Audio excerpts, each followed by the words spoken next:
Y'all know her name? So please welcome your host, Leah Drew. Huh? Oh my gosh, I get so hyped when I see that intro. If you're trying to make money in network marketing in 2026 by collecting a giant list of people and pitching everybody with a pulse, we need to talk. Because the biggest shift I want you to make is this: stop treating network marketing like a lottery ticket and start treating it like a business. That means money is not created because you joined. It is not created because your company has an amazing product. It is not created because you posted a graphic that says, "Who wants to make an extra $500?"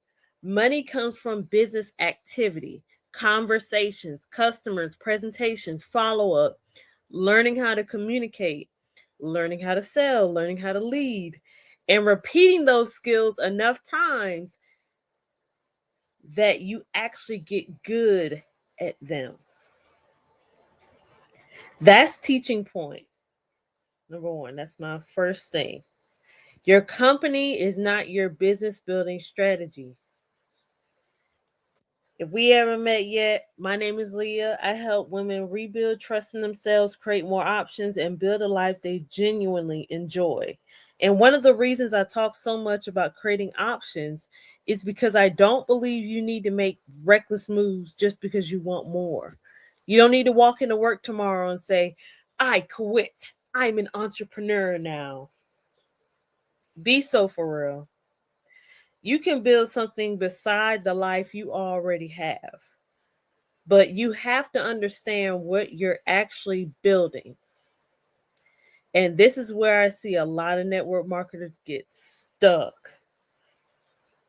They think the product is supposed to attract everybody. They think the company name is supposed to attract everybody. They think the compensation plan is supposed to do all the talking.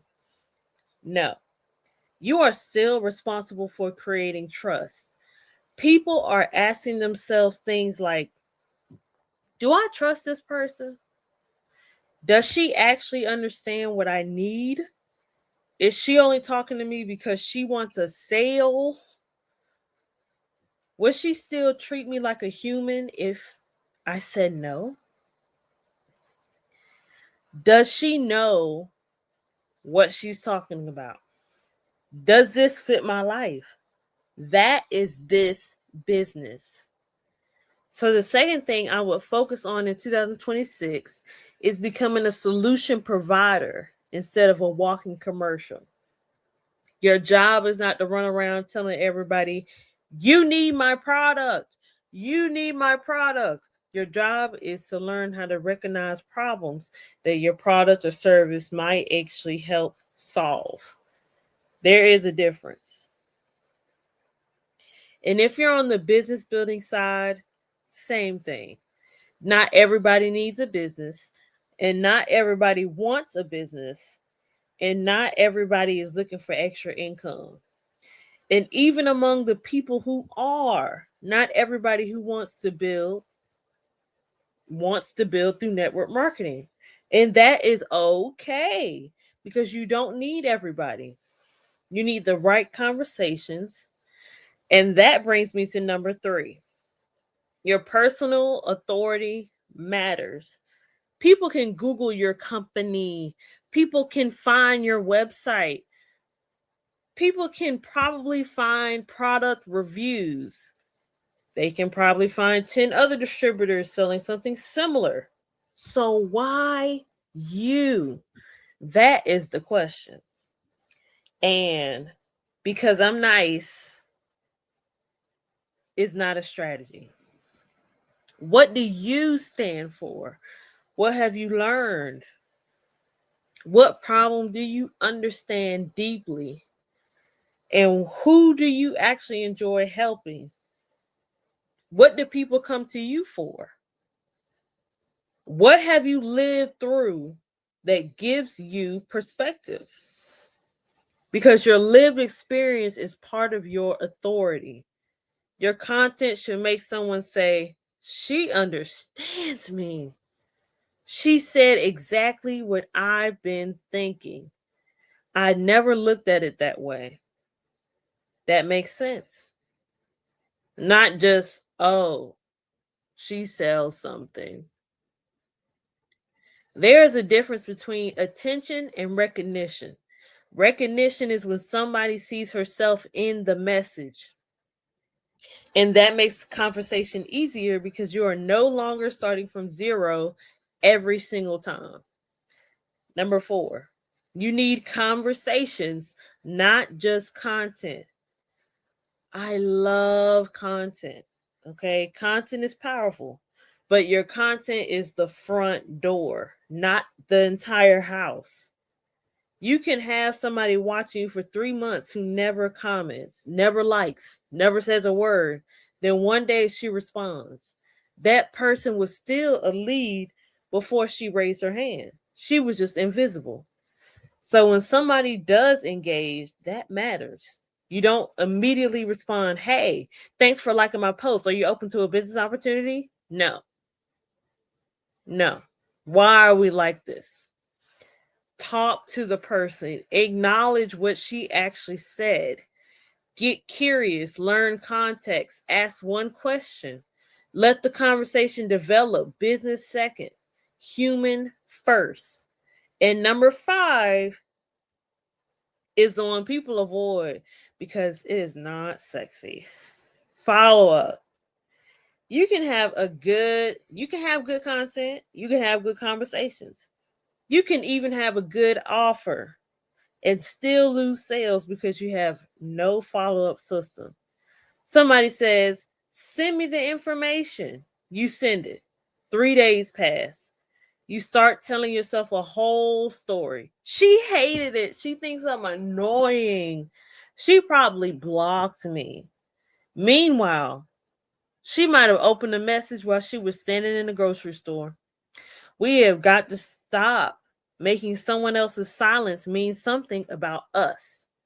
Follow up is part of selling, not harassment, not pressure. Follow up. There is a difference. We need to know who you spoke to, what they wanted, what you sent them, what they said, what next step they agreed on, and when you are supposed to reconnect. If you cannot remember your leads because everything is living inside of your memory, sis, that is not a system. That is stress. And then the final piece is repetition.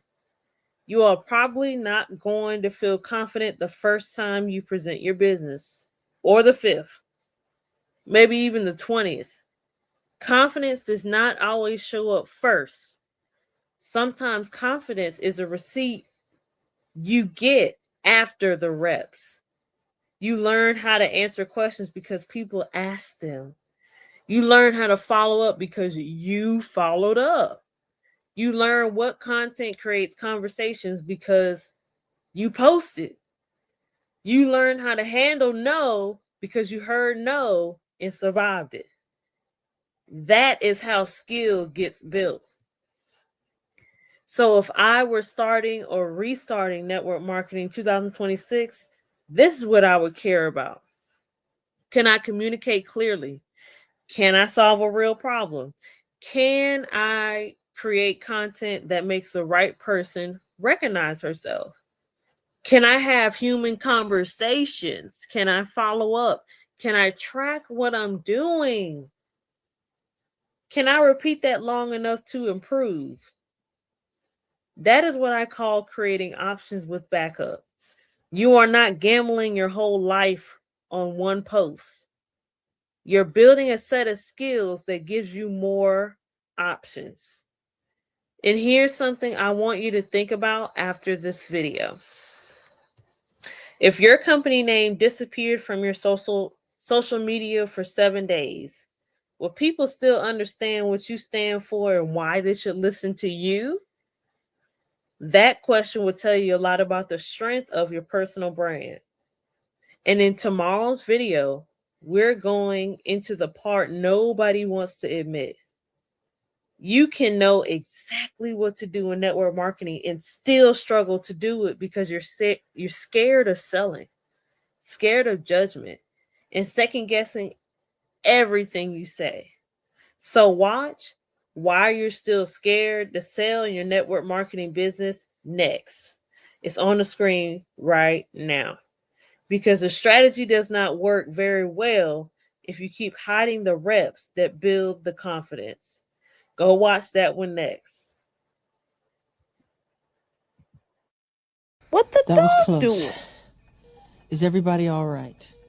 Come back again soon for another challenge.